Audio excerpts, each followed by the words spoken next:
என்னங்க ஆச்சு உங்களுக்கு? என்ன ஆச்சுன்னா எனக்கு புரியல. இல்ல, இப்பெல்லாம் அடிக்கடி வெளியே கூப்பிடுறீங்க, பீச்சுக்கு போலாமான்னு கேக்குறீங்க. இப்படியெல்லாம் நீங்க இருந்ததே இல்லையே. அது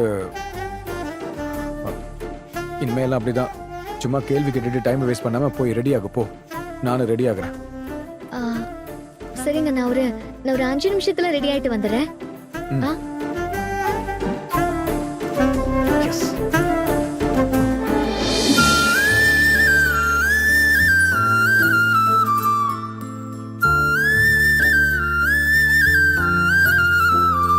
இன்னைக்கு எப்படியாவது பீச்சில் வச்ச கண்மணி கிட்ட நம்மளோட லவ்வை சொல்லியே ஆகணும். இதை தவிர ஒரு நல்ல சான்ஸ் நமக்கு எப்பவுமே கிடைக்காது.